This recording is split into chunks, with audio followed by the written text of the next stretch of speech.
Тэгэхээр дүнгийн хийсэн шиг одоо бүүгийн дурсамжууд яг үндэ бодит амьдрал дээр болсон зүйлүүд эрв тэдгээр тоглоомод үнэхээр амьд. Тэгээ та нөгөө Elon Musk мэдэн шүү дээ өөрийн гэсэн роботыг гаргасан. Түүний нүдэнд харагдсан зүйл нь магадгүй киборг болон түүний өгсөн нөхрийн аимшигт холимог байж болох юм. Та нар энийг харж байна уу? Энэ яг Solid амар адилхан харагдаад байгаа юм. Яа энэ ихтэй бас амар эвгүй юм те. Тоглоом төгтөр гардаг тоглоомууд шиг ирээдүй бий болох яах вэ? За, hello guys. Дараа шимжлэгийн давтамаар л. Энэ удаагийн имжлэг хэдүүлээ яах вэ гэхээр Pixar-ын аимшигтай нууц баримтууд талаар хамтаа үзэх болно. За тэгээд та эхлэхээс өмнө subscribe дараагүй бол та subscribe дарж дэмжиж битээ мартаарай. Бас лайк дарахаа битээ мартаарай. За хамтаа эхэлцгээе. Pixar-ын аимшигт нууцууд 1.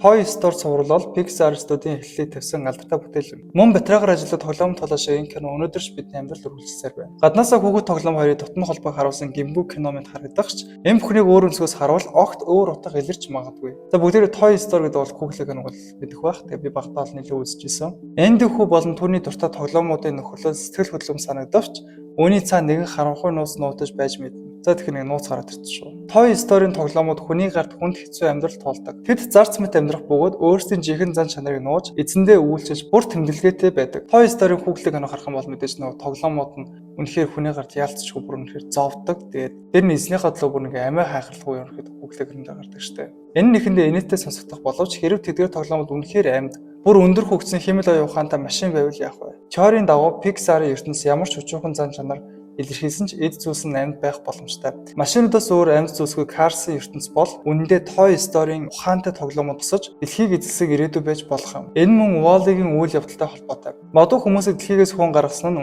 үнэндээ амьд тоглоомод болон бусад ухаалаг эд зүйлс байж болох юм. Toy Story 5-д Woody өөрийн доторх Chica-г гарган аимшиг кино мэт болж хуурахыг үүсэх аргагүй. Тэ бас амар эвгүй нэ. Одоо Wall-E гэдэг Google кино шиг хэмэл оюуханаар ажилладаг тэр тоглоомууд нь биднийг энэ дэлхийгээс хөөсөн бол яах вэ? Гэтэ Toy Story-ийн тоглоомууд үнэхээр яг ирээдүйд ярьдаг, тэгээд алхахдаг те өөрөө сэтгэн бодох чадвартай яг л тоглоомын төвдөө гардаг тоглоомууд шиг ирээдүй бий болох яах вэ? Сүүлд ихтэй та нөгөө Elon Musk мэдэн шүү дээ өөрийн гэсэн роботыг гаргасан. Тэр робот бол үнэхээр гэрээ ажлыг хийн, хүүхдүүдэд тоглоно. Тэгээд дээрэс нь бүр үнэхээр хийхгүй юм байдгүй юм билэ. Тэгэхээр бидний ирээд бол үнэхээр амар өөрчлөгдөж байгаа юм хэлж шүү. Pixar-ын аимшигт нууцуд 2. Баатар охин кино Pixar-ын бусад бүтээлүүдээс огт өөр санагдаж магадгүй. Үндэ мангасуудын Mac Wazowski Францтай хадал явдалтай холбоотой байж болохгүйц нотлохоонууд бий. Окей, за тэгэхээр Баатар кино бол би Оскар авснаар нь мэддэг. Зарим хүмүүс Баатар охины ээж хидтэй хөгшин эмгэн бол үндэ Салигийн бяцхан найз бүү гэж үздэг. Яагаад вэ гэвэл хариулт нь мангасууд гэдэг кинонд гардаг хаалгануудад оршино. Тэдгээр хаалга мангасуудыг дэлхийн янз бүрийн хэсэг рүү аваачдаг. Гэхдээ тэд зөвхөн орон зайгаар бус цагаарч аялах боломжтой байвал яах вэ? Энэ онолыг дэмжигчдийн үзэж буугаар бүү Баатар охины дараа Салиг хайх амьдралаа зориулсан бөгөөд инstead тэр цаг хугацаагаар аялж Эртний Шотландын Баатар охины ертөнцид очсон аж. Баатар охины ээж хидтэй хөгшин эмгэн бол Well of Frisbee мөнхийн шидийг ашиглаж чадна гэдэг. Түүгээр зогсохгүй. Тэр өөрийнхөө овооход орсны дараа ямар ч уул мөргүй алга болдог нь мангасуудын хаалгануудтай тусдаа чадвартай болохыг харуулж байна. Магадгүй бүү өөрийн үед энэ хүчийг нээж түүнийг ашиглан ээж хидийн хаалгануудыг бүтээж цаалыг олохоор оролцсон байж болох юм. Гэхдээ энэ бүтлгүүтэж тэр Эртний Шотландд гацсан байх магадaltaй. Энэхүү онолыг улам баттахны баримт бол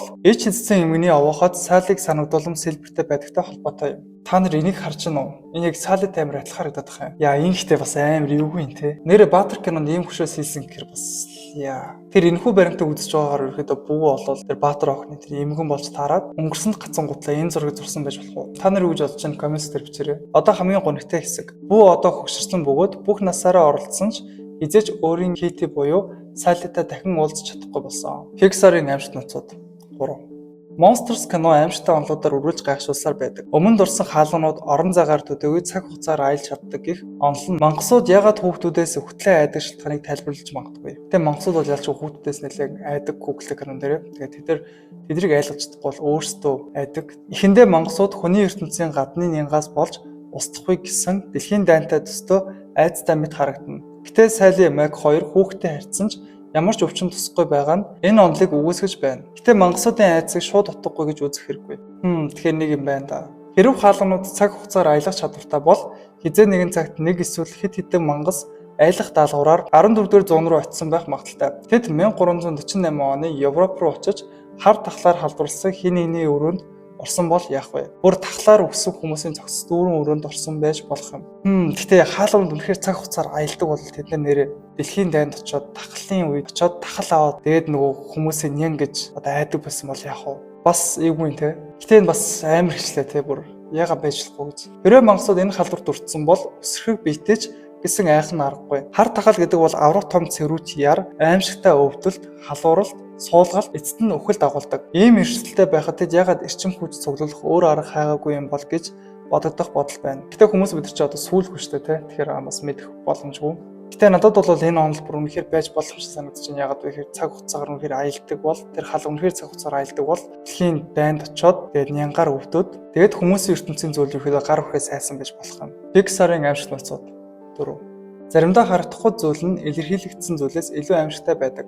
Ralph Cannon Келхоны хайртай хүнийг эзэн киборгийг буудах хэсэгт үүнийг харж болно. Гэтэ би энэ Ralph гэдэг хүүхдийг амар дуртай шүү дээ. Зүгээр хальт хэлсэн шүү. Түүнийг амтны зөв шударгаар шийдгсэн байхыг харуулахын оронд кино бүтээчид Келхоны айс нь нүүрний ойрхон зураглалыг үзүүлдэг. Тэр айс нь учиртай боловч энэ нь зөвхөн түүний ирээдүйн нөхөр киборгийн хоол болсон биш, илүү гүн утгатай зүйл байна. Киборгууд үргэлж тэжээсэн зүйлийнхаа хэлбэрийг авдаг. Тиймээс Келхон гар буу үргэж байхад түүний нүдэнд харагдсан зүйл нь магадгүй киборг болон түүний өгсөн нөхрийн аимшигт холимог байж болох юм. Гэтэ энэ киборгууд чи эцсэн зүйлийнхаа одоо нөгөө дүрээр хувирдаг шүү дээ.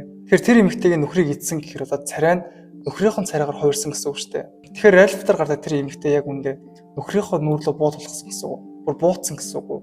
Түүний нөхөр өгснээ нэг удаа харсан. Дараа нь дахин тэрийг устгах хэрэгтэй боллоо. Энэ төрлийн зүйл нь жилээр сэтгэл зүйн эмчилгээ хийхэд хүргэх юм. Тэгэхээр та бодоод үзтээ нөхөрлүүгээ буудуулгаж буутсан гэхээр ямар ч хүнд хэцүү шүү дээ. Тэр царайны хувирал бол үнэхээр үнний ортоос нь гарч. Pixar-ыг аимшигт нууцад 5.